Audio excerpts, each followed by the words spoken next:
Been hearing a lot about autism lately, and we're talking about it this month because it is Autism Acceptance Month. We've got Melissa joining us from Milestones Behavior, and we're talking about autism, which has been a big topic in the news. Welcome. Thanks for coming to our show today. Thanks for having me. You've got a lot of abbreviations and things that go along, obviously, with anything within, the medical arena. ABA therapy is a big one. What exactly is that? What's it mean? Yeah, ABA stands for Applied Behavior Analysis. And when we're talking about ABA, what we do is we take the science of learning and we really take the research about how learning occurs, and then we apply that to our services. It's really a key hallmark of ABA and one of the reasons that it's so effective with teaching new skills and helping with children who have autism. Is this something that's very, very specific or catered to each child, or is there sort of an umbrella that everybody kind of goes into this using?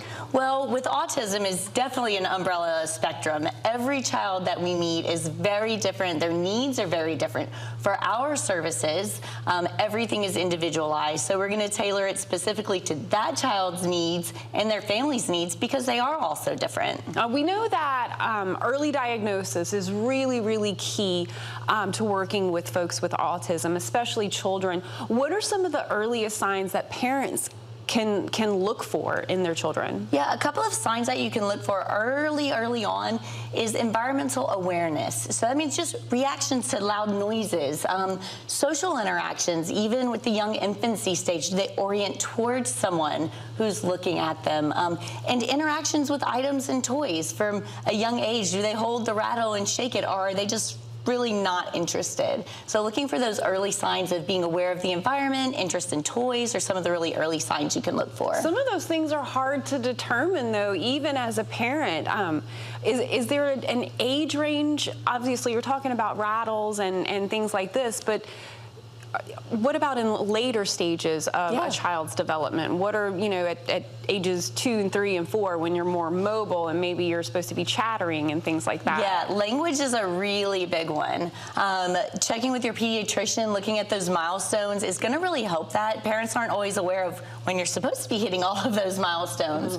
But a delay in language, babbling, making sounds, the first mama, dadas, when those happens, really important. Delayed language is very common with individuals with autism, so that's a big one. There's some other markers as well that we hear a lot about, and some of that is like the self-stimulation or these repetitive movements. Can you tell us what those might look like for a parent? Yeah, there's really a wide range. Some of the more classic things that you hear about are lining items up, looking at things at different angles, walking on tippy toes, flapping your arms or hands.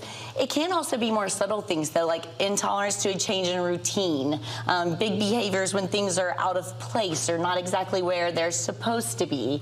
So sometimes they're real obvious, and sometimes they're only obvious to the parents who are with the child every day. And then there's also those things that involve our senses, right? And I know that a lot of autistic children present with those kind of things as well. Maybe they don't like certain textures and that sort of thing. Yeah, one of the ones you see a lot too is sensitivity with tags and clothes can sometimes be a problem. Keeping socks and shoes on is a challenge sometimes. And then when we talk about textures, we think about food. Feeding issues are very common. So being very particular about the texture of foods is another place that you see that. Okay. What are some of the things that Milestones Behavior does to help those parents who are just starting on that autism journey? Yeah, we do a few things. We want our parents involved from the very beginning because you are your child's #1 teacher, the #1 advocate. You have the most and the best information. So when we work with families, the first thing we do is get information from the parent. What are the biggest struggles for your child? What are the biggest struggles for your family? What are the goals that you want to achieve for your child? And then throughout services, we continue to provide a specific individualized support and training to parents so that they can help their child in the moment, at home, just during naturally occurring opportunities. And that's so important for a parent to be able to have sort of that internal barometer of like, here's what I need to be doing in this situation so that we have an overarching system of support for each child. Are there additional support support resources available for our community? There are. We have quite a few organizations that provide care and services to individuals with autism. Of course, at Milestones, we provide ABA services. Autism Services and Direct Care, they provide services for adults with a mission to provide homes for adults and independent living. That's a great organization. Families for Inclusion works with families with all kinds of disabilities. They're really great. Families Helping Families also puts on workshops very often for individuals with autism. So those are some resources available in our community. All right, and if somebody wants to get in touch with Milestones Behavior Systems, what do we need to do? Yeah, there's a few things. You can give us a call, of course, 337-429-5248.